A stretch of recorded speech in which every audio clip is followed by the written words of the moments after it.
Introduce everybody first. So my name is Jim Manning with New Jersey Department of Labor, obviously workforce within our apprenticeship, Office of Apprenticeship, within the Workforce Development Unit of our department. With me is Bill Sarbuck. Bill Sarbuck. So in our unit, it's called Contracts and Programs. So I'm the chief over the unit. The supervisor within the unit is Bill Sarbuck, who's on the call.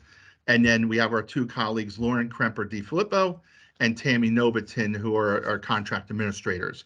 So the four of us kind of handle all of the grants, from issuing the notice of grant opportunities to developing the contracts and managing the contracts. So we wanted to welcome everybody. And again, this opportunity is for current FY21 YTTW grantees. It provides a funding opportunity for FY23, fiscal year 23. I did see GeoGean is what it shows on GeoJean. What organization are you with? If you can unmute yourself and let us know. Hunterdon County Vocational School District. Perfect. Thank you. I didn't recognize the name there or the email thing. So good. So it is. So everybody who's on the call now are all current grantees. So what we plan on doing is I thought it'd be valuable to kind of have this technical systems workshop. There are some changes, as everyone probably saw, within the grant opportunity.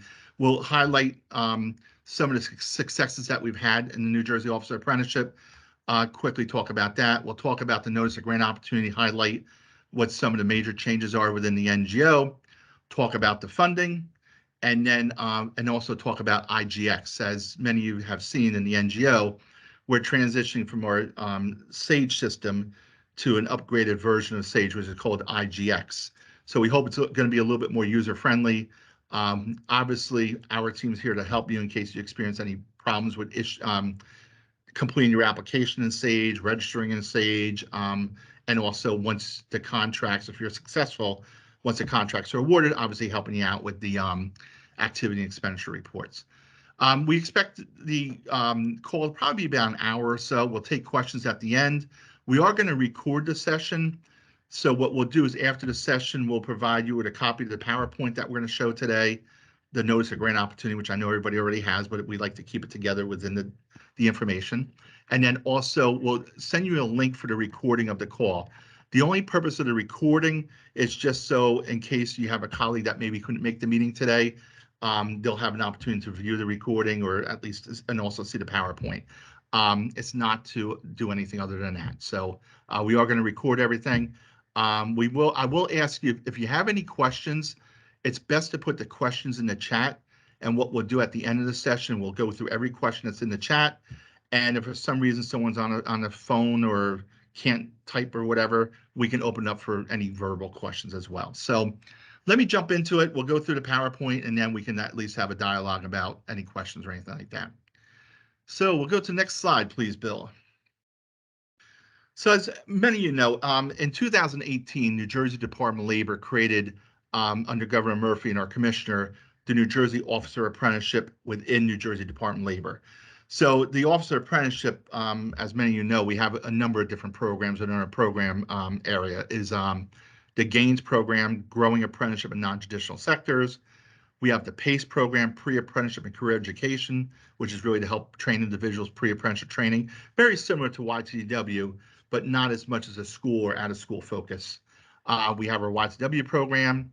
We have our NJ PLACE program, which is Pathways Leading Apprentices to Career Education. And then we also have recently the NJ Build program was transferred into our unit. So NJ Build is a funding source that provides, it's called New Jersey Builders Utilization Initiative for Labor Diversity. And that NJ Build, 1/2 of all state-funded projects over $1 million go into that fund, and it's to help train women minorities in the construction trades. So that's a whole separate program, and our unit oversees that. So we have a lot of different various programs, all somewhat linked to apprenticeship. NJ Build's not 100% linked to apprenticeship, but all of our other programs are, and as you guys know, especially YTW. So over the past, since 2018, roughly 4.5 years, These are some of the numbers that we have as far as a state regarding registered apprenticeship. So currently we have 8,212 active apprentices in the state. We have 1,138 total registered apprenticeship programs within the state. And since January of 2018, New Jersey has registered 527 new registered apprenticeship programs. That's an 86% statewide increase. So that gives us that total number of 1138 statewide. Over 12,279 new apprentices have been hired over that 4.5-year period. U.S. Department of Labor issues an industry recognized credential completion certificate for each apprentice that completes their program. So over 6,177 certificates have been issued by U.S. Department of Labor to those apprentices that have completed. And if you compare the data from the last quarter of 2017 to the most recent data, total apprentices have increased by roughly 1,429 from what the number was back in 2017.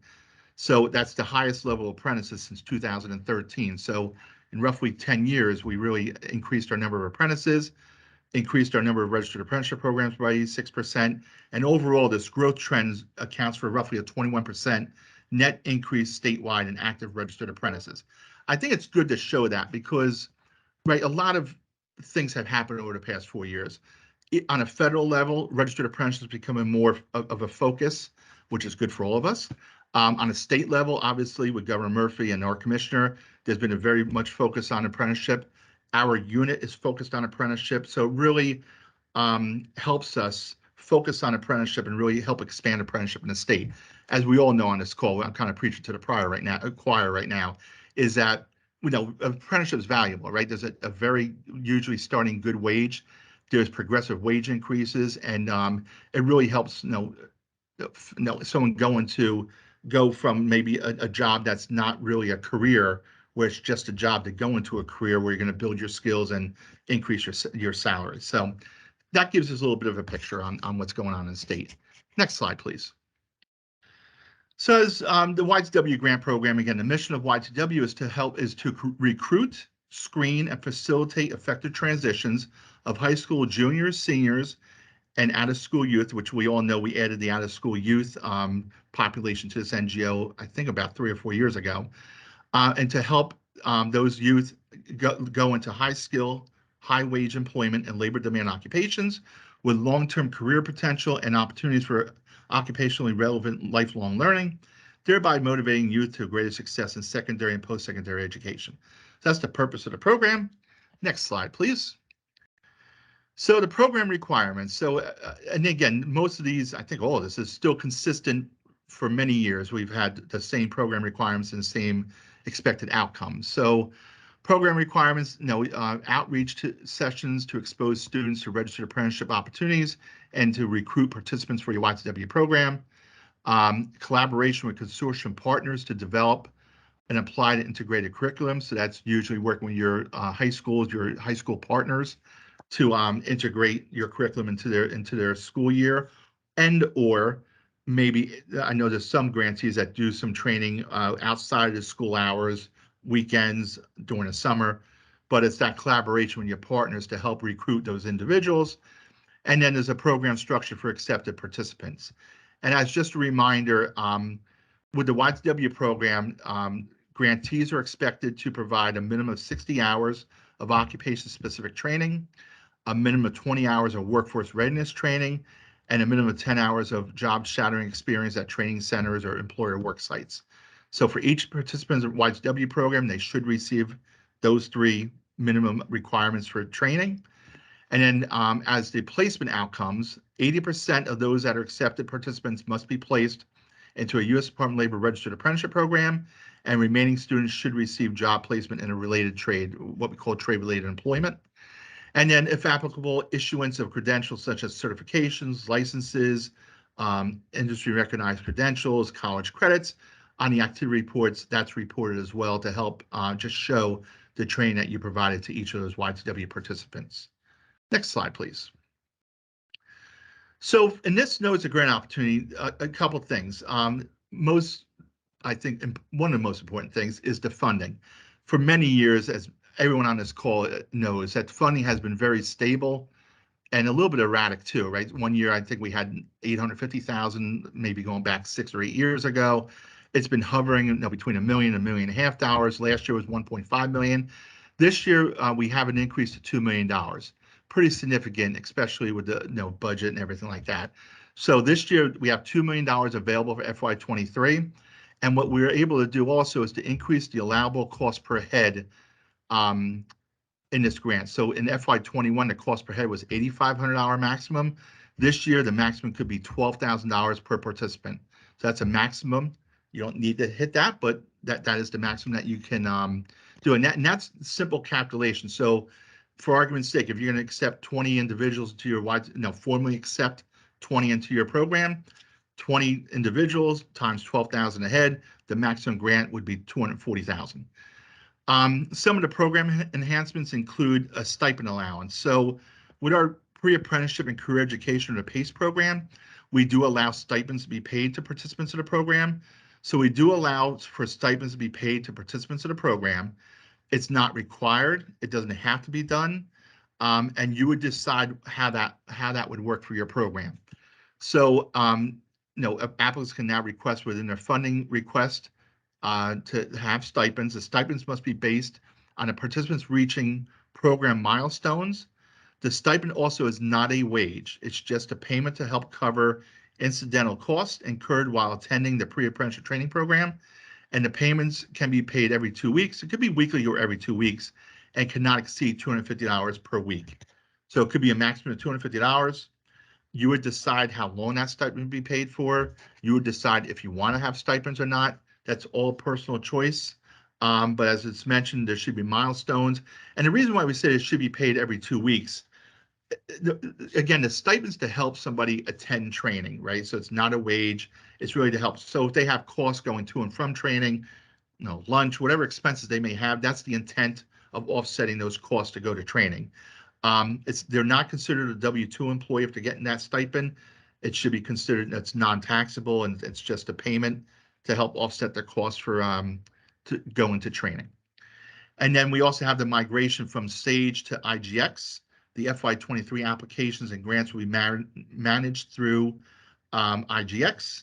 And again, IGX is an enhanced version of SAGE, very similar to what SAGE is, but there's a newer layout, and we hope it's going to be a little bit more friendly as well. And just as a reminder, the contracts will be 18 months. So FY21, we did have an 18-month contract period as well. So we're anticipating, again, an 18-month contract. And the anticipated dates will be December 1st, 2022 through May 31st, 2024. And let me talk about that contract period for a minute. So as right now, currently, the current grants end on November 30th. So we're hoping, if everything goes smooth, that there won't be a gap in funding, and we're hoping it's going to be December 1st. That's the plan. So if I was applying for the grant, think about the contract period, right? So we have a school year that's currently going on right now, right? Many of you are working, have the same partners every year. So you may want to consider maybe focusing on your in-school youth right now, since the school year is still a little bit kind of new. You can start having conversations with your partners. And then when you do have the grant December 1st, start working on the training piece of it, right? The pre-apprenticeship training and all those other activities. And then again, it goes to May 31st of 2024. So I know that's close to the end of the school year. It's not really getting you to the end of that 23-24 school year. I think when we get there, we may maybe be able to extend the contracts. That's a conversation that we can't have right now. We can have it once we get into that 2024 year and see. But you have a school year that's currently in existence, so maybe you focus on your school year currently for in-school youth, and then once that school year is over in 23, June of 23, and say through the summer you're working with those in-school youth, then towards the end of the grant period, maybe work with out-of-school youth. It's just an option, right? Just a thought. But you have to apply and focus your application on this contract period when you're applying. So whatever, I hope that'll help everybody out. Next slide, please. So based on the funding, these are the recommended funding requests. So again, we're going to email everybody this PowerPoint so they'll have it. But basically, the FY23 funding represents a 34% increase in the award from FY21 to FY23. So what we show on this slide is how many individuals were being served in FY21. It shows the FY21 grant award amount. And then the last column is the FY23 funding request. This is the maximum amount that you can apply for. I would say apply for that amount. If somebody does not want to apply for that amount, let me know. You don't need to let me know now, but please let me know as soon as possible, because if somebody's not, well, everyone submitted a letter of intent, so everybody's interested in applying. But I will say that there's no advantage to not applying for the full amount. You know what I mean? It's going to be based on how many people you can serve, but we have 2 million available. This is how it breaks down. So each organization is able to apply for the amounts that are listed here. So if anyone has any questions during this call or even after this call, feel free to reach out to me. And again, so if you're served, for argument's sake, 19 individuals in FY21, if you do the math with the 240, I'm going to just use 100 as an example, and I'm sorry to use 100 as an example, but that's the first one. If you do 214 times 180, 214,182 divided by 12,000 a head, it's 18 individuals. So it's pretty close, right? So if they're able to do 18 individuals for the 214,182, you can figure it out yourselves, right? You figure out how many participants you're going to serve, and based on its FY23 funding amount that's available. So I'll leave it at that. And again, we can have further conversations if it's needed. Next slide, please. And this is the IGX overview. So what I'll do is turn it over to Tammy Noverton to talk a little bit about the IGX. Then Bill's going to speak after Tammy, and then we'll come back for any questions. And just as a reminder, if you have any questions during the call, please put them in the chat, and we can address every question. So I'll turn it over to Tammy Noverton. Hello, everyone. For anyone who doesn't know me, I'm Tammy Noverton. And as mentioned, I'm just going to give a quick overview of our new grant system called IGX. So as Jim had said, IGX is essentially, it's an upgraded version of SAGE. And since both programs are through the same vendor, organizations who previously had access to SAGE are able to use the same login credentials for both systems. So we tried to make this transition as seamless as possible, but with any new technology, there are quirks and we're still learning. So we appreciate your patience as we navigate through this new platform. Just as an aside, you'll still be using SAGE to complete all reports and grant activity associated with your FY21 contract. IGX will just be for any 23 grants moving forward. All the organizations on this call already have access to the YTTW application in IGX. So if you have not tried logging in already, you would do so using the existing SAGE credentials that you have, your username and password. If for some reason you're unable to log in, you can use the login assistance button to contact someone from our team for additional help with logging in. Our understanding is that the first time you log in, you should be prompted with questions to update your password. So if you see profile information once you log in for the first time, you should scroll to the bottom and you'll see password, where you would enter a password of your choosing.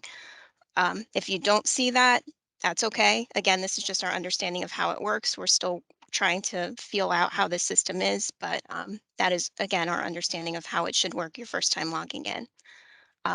Next slide, please. Sorry, this is Bill Silver. I just want to add one quick little statement. Another change you're going to notice about IGX in comparison to Sage is that we have implemented multi-factor authentication. Hopefully I said that correctly. It's a mouthful. But ultimately, it's just allowing us to protect the privacy of the information that's within the database.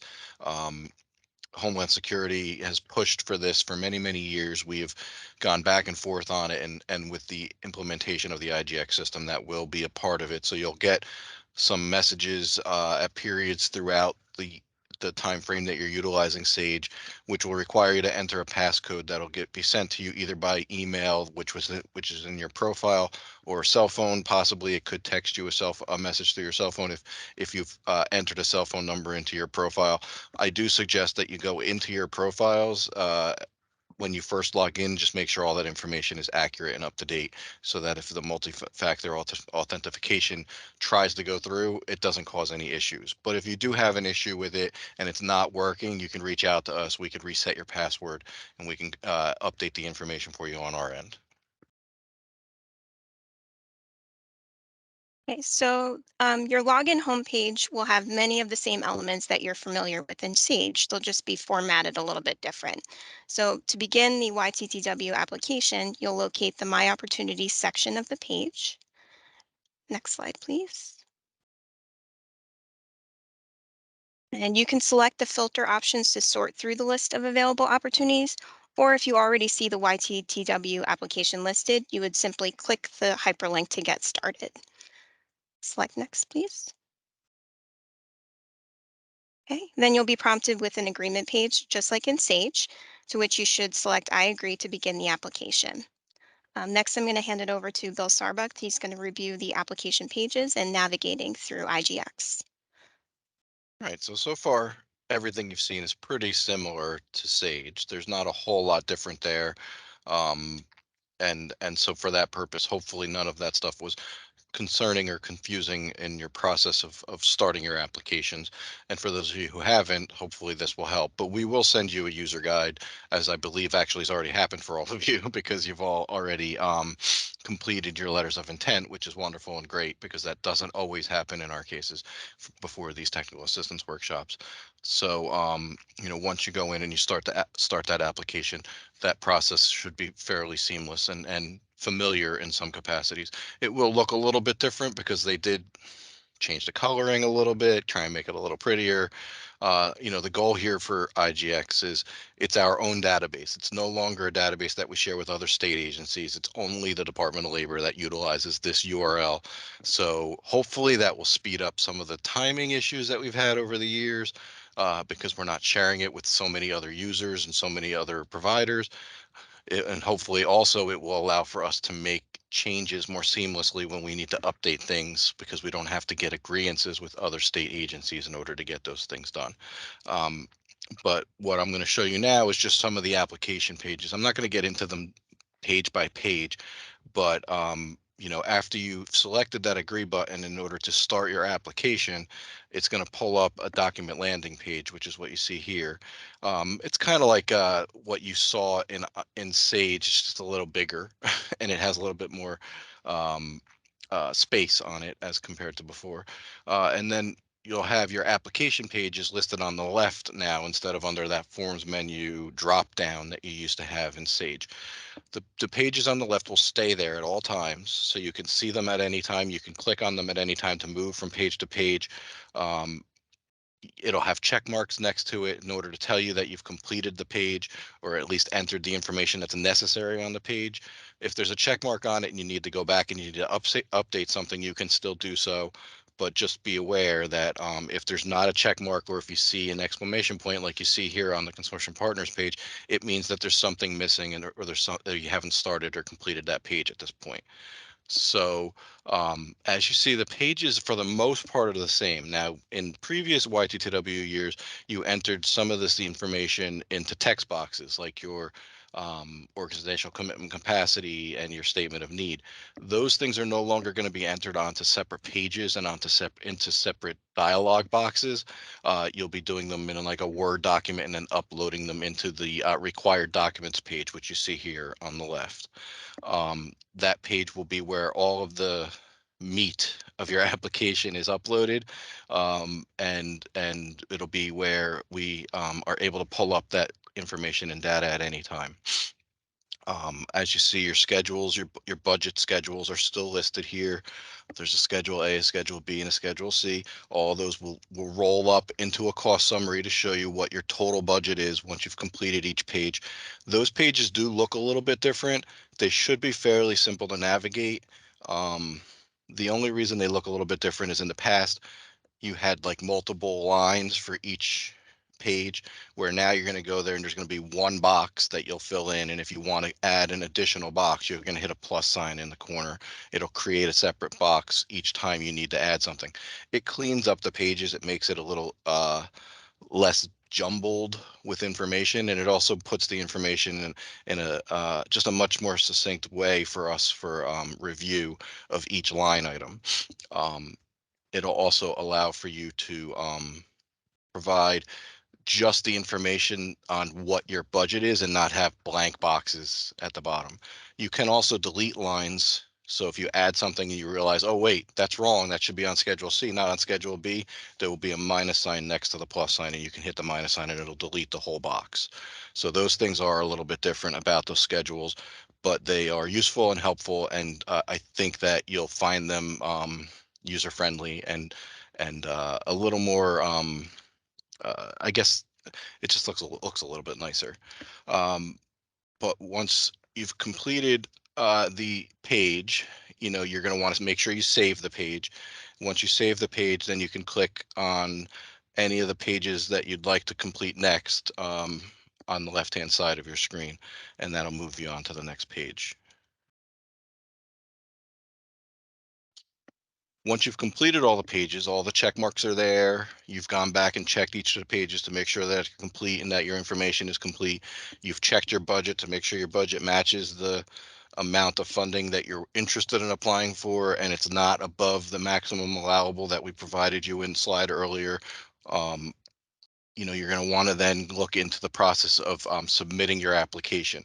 In the past, you had a status options button at the top where you could hover over it and then click on the status to submit your application. The statuses are going to also be on that left-hand side panel. You're just going to scroll down to it. You'll find a status options drop down. You'll click on the application submitted at the bottom. When you do that, you may have a document validation come up. In the past, you probably remember these being called global errors. A global error in Sage or a document validation is where the system checks itself to make sure that you've completed all the pages and make sure that there's no errors anywhere that you need to go back and fix before you submit your application. So that document validation is going to validate that there's a check mark in all those boxes. It's going to validate that you haven't changed something on a page that might have affected another page. If there are any errors on a page, it will tell you the pages and you'll be able to click on them and go back to them and correct them.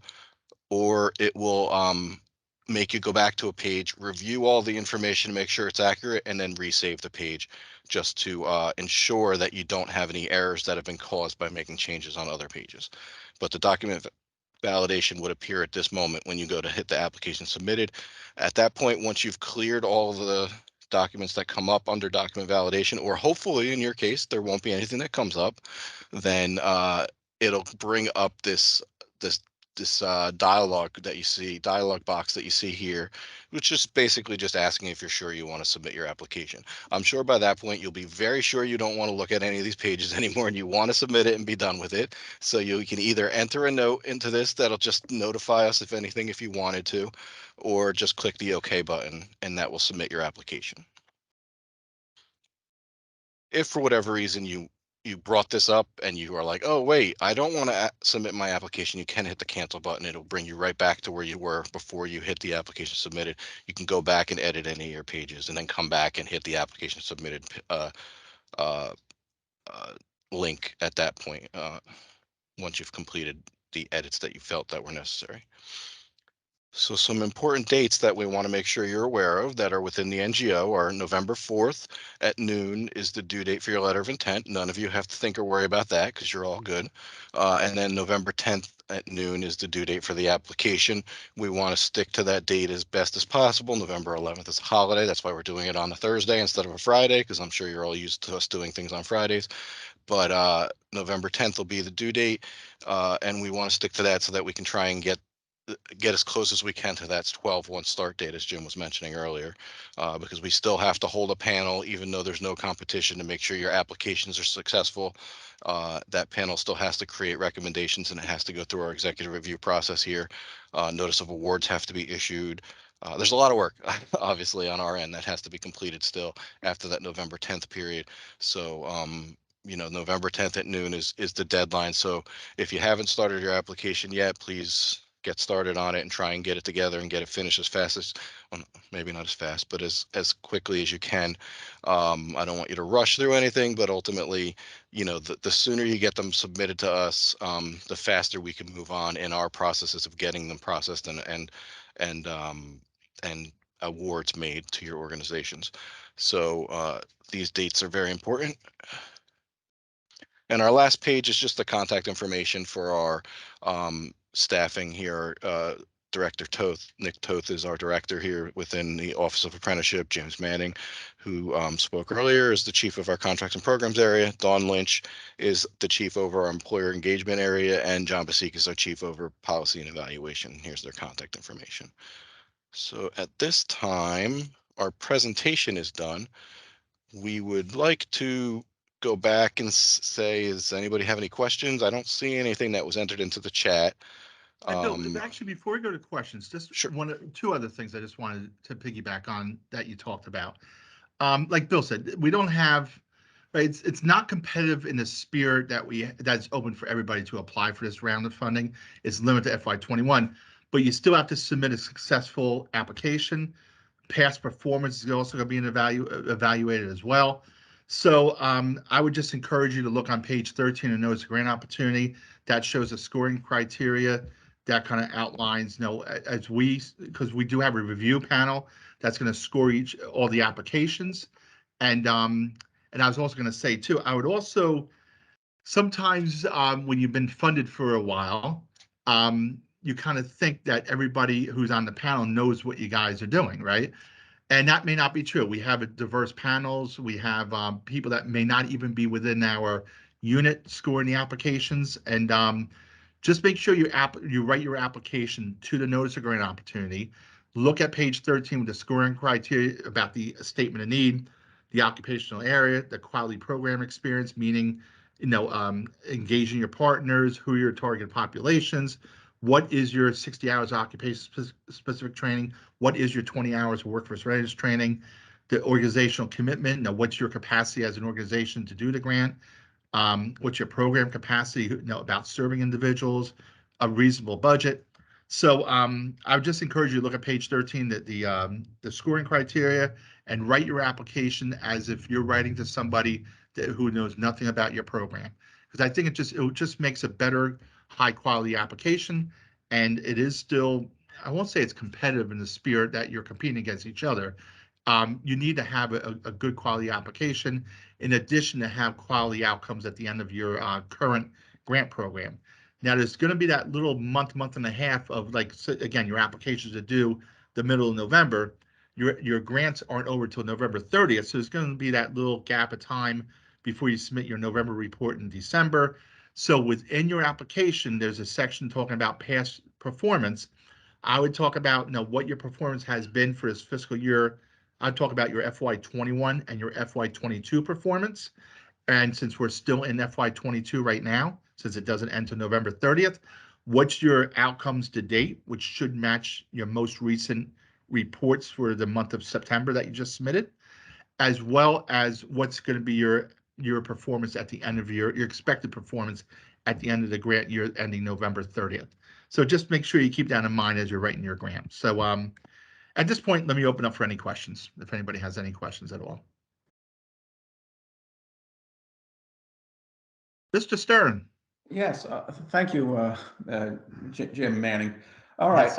my question is concerning the duration of this grant. It's 18 months, we know, but it's an odd, as you mentioned, an odd period, starting December 1st through of this year, 2022, ending May 31st or May 30th of 2024. So, I thought I heard you say that after June 2023, focus on out-of-school youth. So are we doing, I know we're looking at the current school year now, which ends in June. And then there's another school year starting in September, obviously, of 2023. And then the grant is still available, is still running. Are we supposed to be looking at recruiting this year and next year, or just this year with this funding money? Because otherwise you're doubling the number of participants if you're doing 2 school years rolled up. I'm a little unclear on that. So the basic question to your answer is, it's up to you. You're the applicant applying for this grant. So you're proposing to the department, what can you do during that 18-month period with the funding that we have in that? And Bill, can you slide back to that funding page and the PowerPoint, if you don't mind? And based on your funding amount that you're allowed to apply for, up to that maximum, which for you it's the 393, 473. What can you do from December 1st of 22 to February till May 31st of 24? So you proposed us what you can do. So, but and again, my sample, I don't want you to take what I said earlier and say this is what we have to do. I threw it as an option.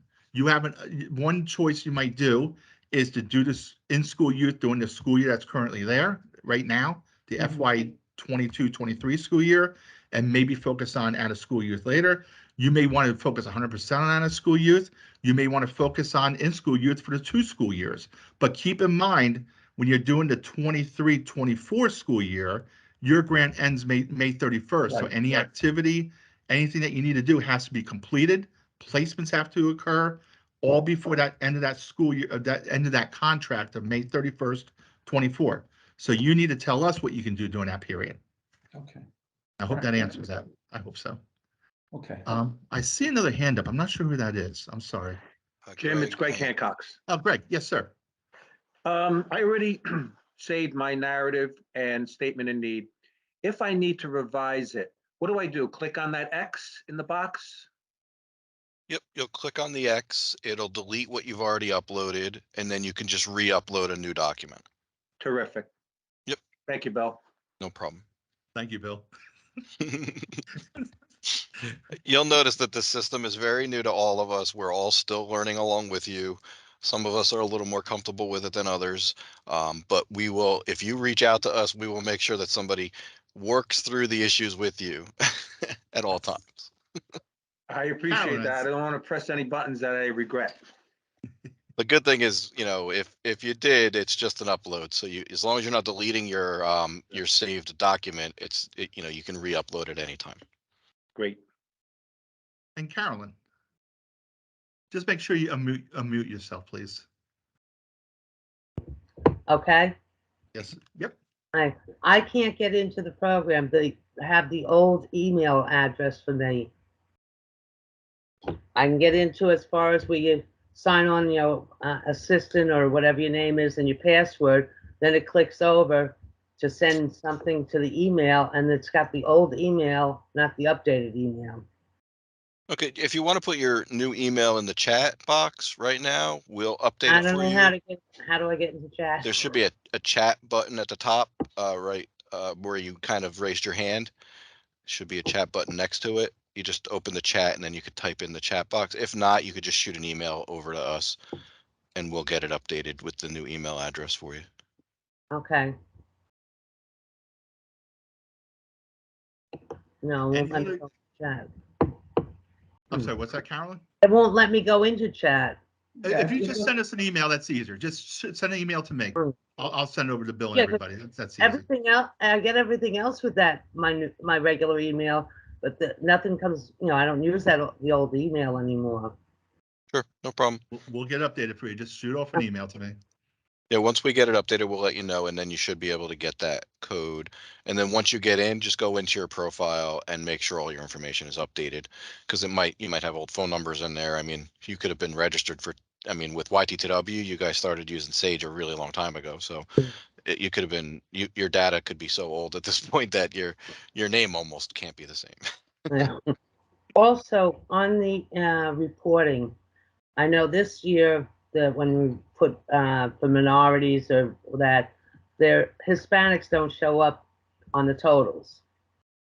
But which skews our numbers because we're based at going towards at-risk and minorities. They do still show, but they're listed as what's called not disclosed now instead of Hispanic. Okay. So unfortunately, the federal government doesn't recognize Hispanic as a Minority race. It's anymore? considered, it's not as a race, it's as an ethnicity now. Oh. So when you get to that ethnicity question, it'll say yes or no, or are you Hispanic or are you not? When you say yes, then it'll populate them in the not disclosed column of the race Okay. on your dashboard. And I'm going to talk to Bill after this call. I did talk to Greg Hancock's last week. We talked about the activity report where there is a box on the dashboard that shows Hispanic, and it's showing 0 when they have, I think it's 14 or so. I'm going to talk to Bill offline, but believe me, don't worry about that. Right? Focus on the stuff that we talked about, right? The outcomes, right? How many you train, how many you place. That's the critical stuff. That little data, it's not going to make or break an application at all. But I did get a chance to talk to Bill about that to see if we can have the dashboard properly show how many Hispanics were served, because there's a box that says Hispanic. So we'll do that offline. Don't worry about it. I really want to focus on the NGO right now, and we can do everything else offline. But I just, because it gets a little bit crazy if you go, no, I want to focus on the NGO because, right, we're less than a month away from the application date, or about 3 weeks away. And I just want to make sure everybody's clear about what they need to do, clear about the funding, and do our best to help you guys out with the NGO if it's possible. Are there any other questions about anything else about the NGO?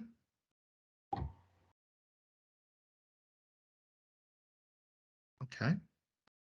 Well, if not, I will say before we close, if Stephanie Harris Kuiper and if Mark Kuiper is on the line too, and Alexis, if you guys can stay on the line with Bill and the team and myself, just for 2 quick minutes, we just have a quick question to ask you. Okay, Jim, No problem. I don't have a question. I just want to tell everybody I'm ecstatic. So often we felt like we were pitching pennies and trying to make things happen. No, I'm very sincere. I got goosebumps. It's like, wow, we're being recognized. Wow, we can do more. We can recruit more. This is the best news for YTTW I've gotten In 10 years. since we got 10 years. But I do want to give props to Governor Murphy. I have to, and I'm so glad I vote. I'm going to put that out there. And this is just really great. This is fantastic. This is great. So thanks. Appreciate it. And we appreciate you, Jim. So you need props. You do need props. You've been here through the thick and thin, the real thin of this funding. So thank you, Jim, for always being available, staying level-headed, being supportive of the YTTW program, because, you know, when I think of YTTW, I really do think of you, Jim. So thank you for your service. That's very nice. I wish that could help you out with the scoring of the application. No, I'm kidding. No, I do appreciate it. And I don't think need that. I don't think we need that, Jim, because I'm only kidding. I'm only kidding. But I want to say thanks. And I know that all of you on the line, right? I've known you guys, it's been 10, 15 years, right? A lot of you guys. And it's just, as you know, every administration, every cycle is different and all that stuff. And I'm happy that we're able to increase the funding at this point, increase the cost per head, which, as you remember, a couple of years ago. Then we also went from a 12-month to 18-month contract, so with the same money. So there's been a lot of changes. But with my team here, Bill, Tammy, Lauren, myself, you have a good, dedicated team, and we're going to be helping you out through the process. So thank you. And I know, Michael, you have a question. Your hand is raised. Yeah, I just wanted to follow up on that too, and thank you for your assistance, Jim, and your guidance on some of the challenges we've gone through, and you know, thank your whole team. I mean, everybody's done a great job, and it's great to see the funding progress and increase. You know, I think this is really going to be able to help us, you know, build a better program and provide you know, more resources to this program, and you know, seeing that the upgrades to the SAGE program and everything, it just seems like this program is really progressing. And you know, I look at this, you know, I work with apprenticeship programs, you know, throughout the country with the Machinists Union, and New Jersey hands down has a gold standard. What you guys are doing, what your team is doing over here is, I think a lot of other states could really model this. And so again, my hat's off to you. Thank you for everything. And I just wanted to let everybody know you're doing a great job, and we appreciate your help. Appreciate that. Thank you very much, Michael. Thanks to everybody. And again, every organization has challenges.